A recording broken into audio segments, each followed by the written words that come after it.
Hello viewers, আজকে আপনাদেরকে আমার নতুন ভিডিওর পক্ষ থেকে জানাই আন্তরিক শুভেচ্ছা ও অভিনন্দন।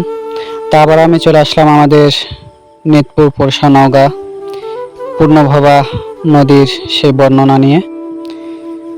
তা আসলে আমরা প্রত্যেক বছর এই নদীতে আসি, আনন্দ করি, কারণ প্রত্যেক বছরের মতো এবার আবার পানি চলে এসেছে। তো পানি আসার পরে আমরা আমাদের যে এলাকার ছোট্ট ডিঙি নৌকা, এই নৌকা দিয়ে আমরা চলাফেরা করি, আনন্দ করি, ঘোরাঘুরি করি, খুব ভালো লাগে। আর এই নদীর মাছ আপনারা তো জানেনই, প্রায় সব জায়গায় সেল দেওয়া হয়, অর্থাৎ এই নদীর মাছ খুব সুস্বাদু। আর এই নৌকাটি হচ্ছে সেই মাছ মারারই নৌকা। তা আসলে যে কথা না বললেই নয়, আজকে আমরা চলে আসলাম 7-8 জন মিলে ঘোরার জন্য।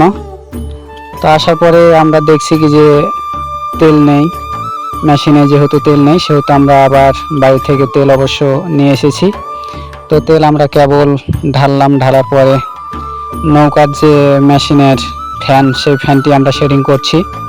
তো সেটিং করার পরে আমাদের গাড়ি স্টার্ট হবে, আর স্টার্ট করার পরে আমরা রওনা দিব অনেক দূরে। তা আমাদের যারা দায়িত্বরত যারা রয়েছেন তারা এই কাজটি শুরু করে দিয়েছেন। শুরু করার পরেই আমাদের গাড়ি স্টার্ট হয়ে গিয়েছে, আমরা এখন রওনা দিয়ে দিয়েছি। আসলে পানির মধ্যে যে ঘোরাফেরা চলাফেরা করা খুব একটা আনন্দের বিষয়। তো পানি এত জোরে শব্দ, গাড়ির শব্দ, মানে অনেক গতিতে চলছে নৌকা। পানি দেখে আপনারা হয়তো বুঝতে পারছেন অনেক গতিতে চলছে, আর প্রচুর ঢেউ নদীতে আজকে, কিন্তু প্রচুর ঢেউ, মানে ঢেউ দেখে মনটা একেবারে ভয়ে শেষ। তারপরেও ভয় হলেও কিন্তু খুব আনন্দ, কারণ ভয় করে থাকলে পরে হবে না, কারণ আমাদের যে গন্তব্য সেই গন্তব্য অনুযায়ী আমাদেরকে পৌঁছাতে হবে। বড় বড় ঢেউ আজকে নদীতে এবং বাতাস রয়েছে অনেক। তা আপনাদেরকে কি বলবো, যারা যারা আপনারা ঘোরার ইচ্ছুক এরকম, অবশ্যই আমাদের এরকম ছোট ছোট নদীগুলোতে আসতে পারেন। আমাদের এটি কিন্তু বড় নদী না, একেবারেই ছোট নদী, পূর্ণভবা নদী। আমাদের এই নদীটি এদিক দিয়ে চলে গেছে একেবারে রহনপুর।